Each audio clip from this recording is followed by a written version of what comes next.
Challenge is to take this, blow it up, and put it onto a 16 by 20 inch canvas. I have a way to do this and do it accurately that I'm going to teach you. A lot of artists will use the grid method, and I have the complete and utmost respect for them for doing that. However, I have a simpler and easier way that I'm about to teach you. So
Alright, so as we can see in this picture here,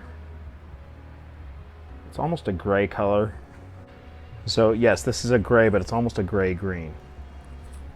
So I'm going to take the slightest bit of this cad yellow pale hue and throw it into this black to make it green. Now it is a very light green, or there's barely any green in it, but it's there, and we know it's there. You can just see it.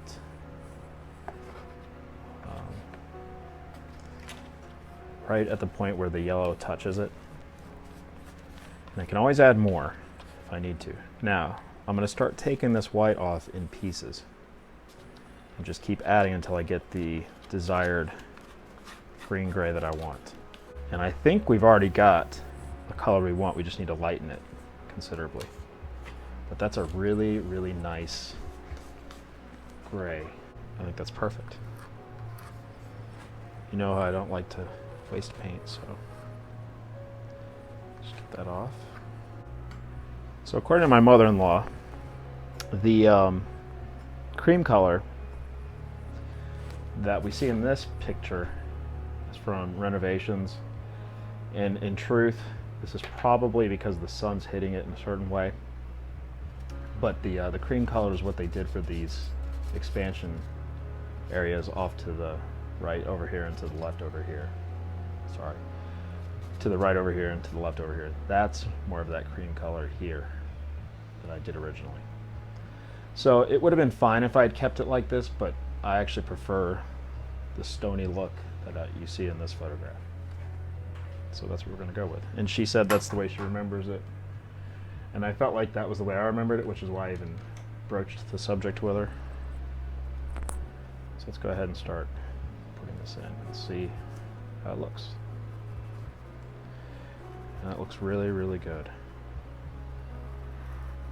And what's cool is the cream color that I did is still pretty wet. So let's see how that mixes.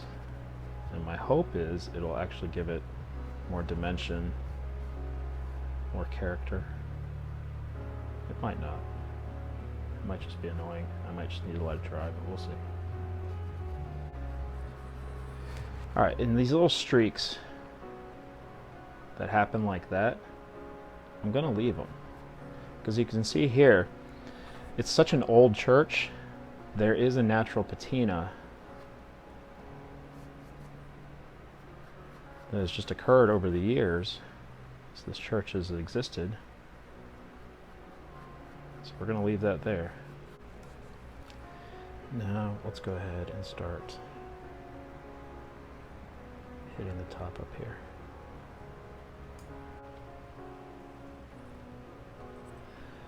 So I take the brush and I push it down like so, okay?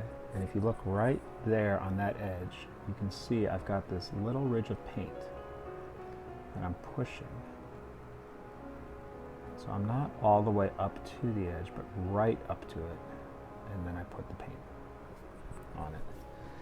Then I stop right before I get to this low light, and do the same thing right here. Push and pull. And that's how I get these nice crisp edges. It's perfect. That's great. All right, so I think you get the idea. I just have to keep doing this stone work. So I'm going to go ahead and switch over to hyperlapse, and I hope you enjoy.